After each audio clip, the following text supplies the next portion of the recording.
Hello everyone, in this tutorial, we'll see how we can work with slice method of arrays. First and foremost, let's see what books say about it. In the book, ES6 Tutorials Point, they say, slice method extracts a section of an array and returns a new array.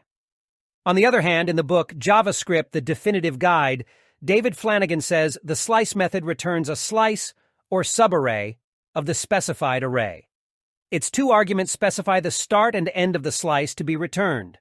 The returned array contains the element specified by the first argument, and all subsequent elements up to, but not including, the element specified by the second argument.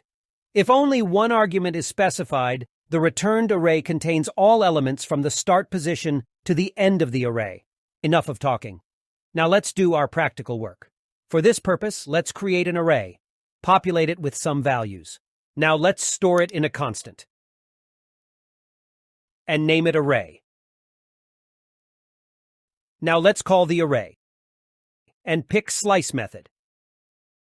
We have different use cases for this method. At first, let's see how we can get all the elements of parent array with slice method. As you can see, this method expects two arguments, one for start of the array and other for specifying end of the array. Since we want to get all elements of the array, we need to pass 0 as starting index, but we cannot pass 5 as the ending index because due to criteria of this method, element of starting index and all subsequent elements all included up to element of ending index but not the element of the ending index itself. So we only need to specify the starting index, and this method by default will include all subsequent elements. Now let's store the result in a constant and name subarray.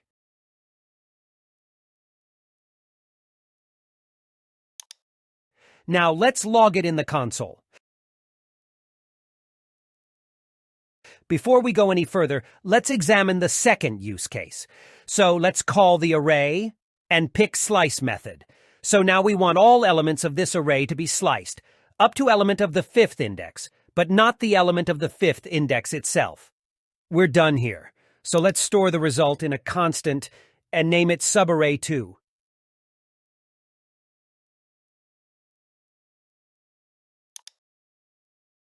And again, let's log it in the console. Now, it's time to see how we can work with negative values as arguments. So let's call the array and pick slice method.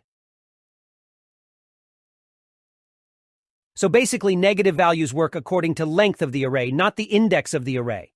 So here, since we've 6 elements in our array, the starting point is -6, not 0, and the ending point is -1. Let me clarify something. When we use negative values, -1 refers to the ending element of the array, and we cannot create a subarray in reverse order. Here, for example, if we use -1 as the starting point and the -6 as ending, we'll get an empty array. Now let's store this in a constant and call it subarray3.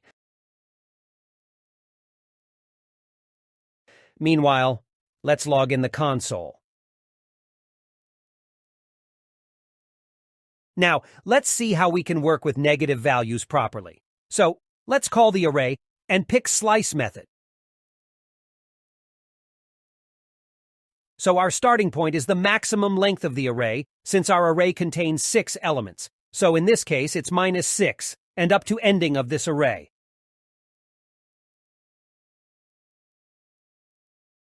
Now let's store it in a constant and name it subarray4.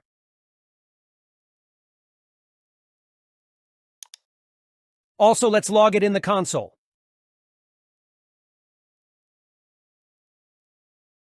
Now let's save the document and refresh the browser. You see, we've these results. In the first subarray, we've all the elements from parent array. However, in the second subarray, we've all the elements from parent array except the last one. In third subarray, we don't have any elements because our starting point was -1, the last element of the array, and the ending point was beginning of the array. In contrast, the fourth subarray, since it had only the starting point, and the starting point was -6, the beginning of the array. Again, we've all the parent elements. Now, we've reached the end of this tutorial. If it was beneficial for you, hit the subscribe button and give us a beautiful thumb. See you next time.